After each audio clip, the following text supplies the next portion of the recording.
Welcome back to Ultimate Combat Radio. Mike Stidham here, broadcasting live from the Ultimate Combat Training Center in Draper. We're here because there's some boxing matches here tonight. Not only boxing matches, there are 22 scheduled. This is pretty cool. You got a lot of people here, and the energy is really great out here right now. Yeah. It is, man. This is really cool. There's like not a single faux hawk here. There's nobody mad dogging each other. It's a totally different environment than an MMA event. And if you haven't been to one, the fights are awesome. These kids come out. I want to see these kids, the ones that are really going to. Yeah, you know, I mentioned we got a couple 8-year-olds going to fight tonight. And I'm telling you, these kids are good. Now, how long do they fight? Did they have to modify? It depends on their age. They vary the times, but I think the 8-year-olds fight 3 1-minute rounds. So. Okay. But you got to see them. They're fireworks from start to finish. We're going to continue with the poll question really quickly here. The poll question is, what is the top MMA team out there? And I know in a minute we got a guy on the line who's going to throw his 2 cents in here, and I can't wait for that. But we're counting them down. MMA Weekly ranked them. We've gone through 10 through 5. Now we're starting with number 4 here. Team Blackhouse, Team Nogueira. They got a strong collection of fighters, and it was organized under Ed Suarez in Los Angeles. Now, these are the guys that the Nogueira brothers and Anderson Silva. What do you think about this group? Well, you know, I don't know a lot about the team, but obviously we know of those fighters, particularly Anderson Silva. And it being that the team doesn't get as much hype there, is it that Anderson Silva is just so big that he just overshadows the team? Or is he even a product of that team? Is that just where he trains because he likes to, and he was just born with these gifts? I mean, maybe some of a little bit of each. I don't know. That is an awesome question. That really is. I mean, Tim, you talk about guys that, you know, they kind of, they're head and shoulders above the rest of the people at their gym.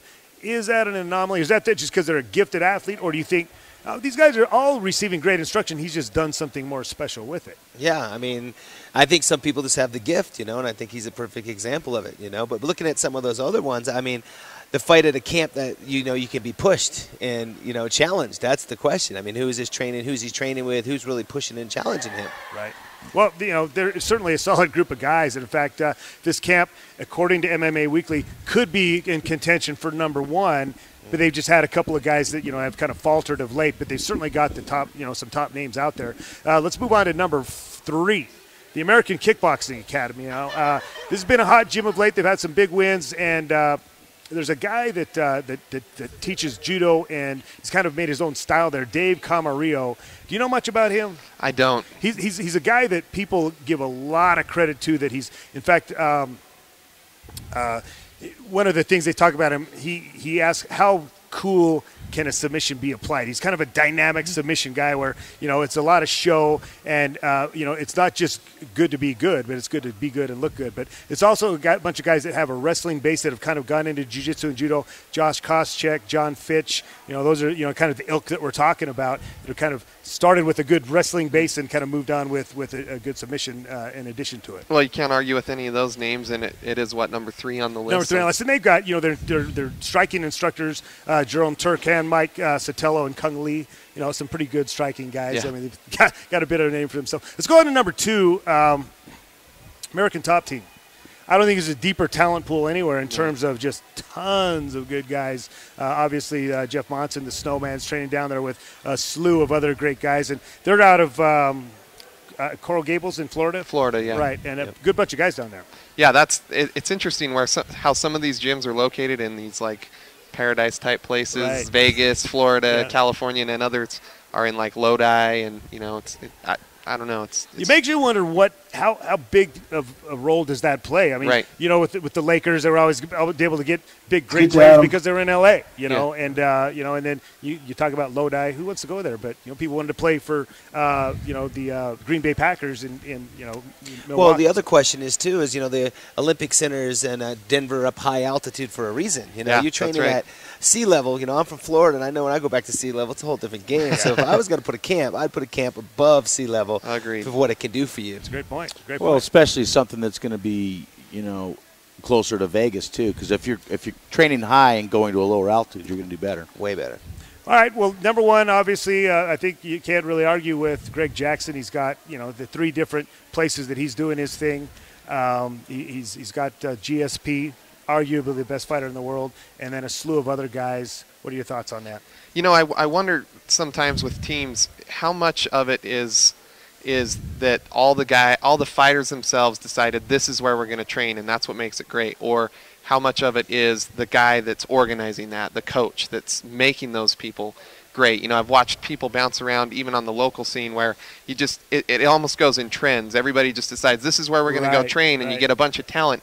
And those guys are drawing that talent from years of college wrestling or an amateur boxing career or fights that they did in Thailand.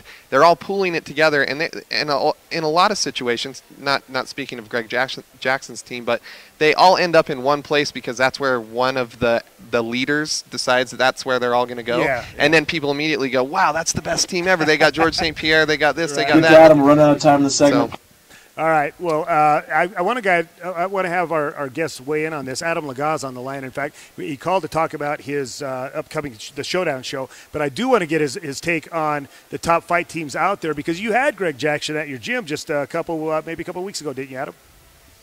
Yeah. Am I on the phone now, buddy? You are on the phone, my man. Yeah, you know, actually, I was really impressed. Greg Jackson is a good guy. I mean, good, humble dude. And he and Brian Stan, actually it was Brian Stan that saw Rad Martinez on ESPN and just thought it was so amazing what Rad does and what he sacrifices for his dad. And he just wanted to help him out. And Rad was like, you know, I don't really feel comfortable with a charity just for me, so let's donate all the proceeds to the Intrepid Fallen Heroes. And they all came up and put on a clinic at the gym, and it was really cool. Yeah, it was. It was really cool. I went down and I was a part of that. It was a very neat experience. Let's talk about, you know, we've had conversations, you and I, about how do you feel your group fits into that? Because, you know, you certainly have the argument that you've got guys funneling into the tough show. There's no doubt about that. You certainly have an up-and-coming name. And, in fact, the show that you're doing, the Showdown show, the people are starting to look at those events and watching those matchups and see what happens out of that. Talk about that a little bit. How do you feel like you fit into the big picture of things? You know, I would have to say that we've changed things up a little bit. A guy who is the main promoter now, his name is Scott Bowler. He worked for Zuffa. He's really, really close buddies with Joe Silva, and he really plans on turning the Showdown into the stepping stone to get to the UFC. In fact, Joe Silva said that if Jordan Smith looks good in this fight, that he will be in the UFC. And he just had his last win was over Carl Parisian in Brazil, and he's fighting a Strike Force veteran in Josh McDonald. So the winner of that fight looks like they're going to get a shot. Well, I should say if Jordan Smith wins, Joe Silva said that he's going to probably give him a shot in the UFC. That is very exciting. That is awesome. That and is it could happen to a nicer guy. Jordan's a great kid. And oh no, I actually am still kind of offended that he went with my nickname for a little while, which I thought was way cooler for a teacher. It was Jordan. They call me Mr. Smith. Oh, that's right. He went with his old. He sticks with his old school Mata Eli, which nobody knows that it means kill him in Portuguese. Well, let's talk about the show, because when Showdown first came out, it had this mystique. I mean, it was you guys threw everything but the kitchen sink behind this thing. You wanted to make it a big production, a great show, and it was all of that. And then, well, that's why I have so much less money than I had. I hear you, brother, man. It sounded like a lot of fun when you thought about it, didn't it? but now you're kind of got it back on the right track, in my opinion. I mean, it's more about. We've cut costs, and we've got the fighters to understand that we really are doing more for them than they're doing for us, and we're giving them an opportunity to have, you know, people like HDNet Fights watching. Joe Silva's paying close attention. So Zuffa, the UFC, HDNet Fights, I mean, they will all be there. ESPN's going to be there.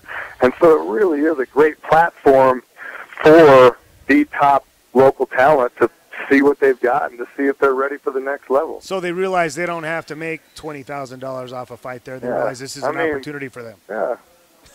They've gone from, most of these guys have all gone from, you know, obviously they all started on the UCE. They did a great job in the UCE, and then, you know, we've had everyone from Josh Berkman, Derek Downey, Court McGee, Ramsey Nitcham, DeMarcus Johnson, Jorge Lopez, I mean, Brandon Melendez, those are all UFC fighters. And, you know, we've had, you know, Brad Martinez, he built his name on that show, and he's now with Bellator. Travis Marks, Seiler, who's on The Ultimate Fighter, Cole Escovedo. I mean, there's just some, you know, some really great guys that have fought on the show, and I think it's been something that, for me, it's just been something that I do purely for fun, and now I have no financial tie to it. I just help promote it, and I sponsor it as far as my brand, Riven, is a premier sponsor of the show. Well, Adam, they're telling me we've got to take a break, but I don't want to go before we get a chance to talk about who is on the card this coming up. And when is the card? Where can people get tickets, and where's it going to be? It's November 18th, and as always, it's at UVU. You got to head to Utah County, which is a great place to hang out and have any kind of chain restaurant food you can think of. And then you can get your tickets at smithsticks.com, or if you go to Riven MMA on Facebook, there's always tons of information on there. Good stuff. So who I know that you've got so let me tell you who the main. Well, we got Jordan Smith is the main event, and he's fighting Josh McDonald. Then you got an undefeated Jan Jorgensen, who has a radio show right on your station. Yep. And he's fighting one of your old vets in Lolo Tuyaki. Right. Do you remember him? Oh, yeah.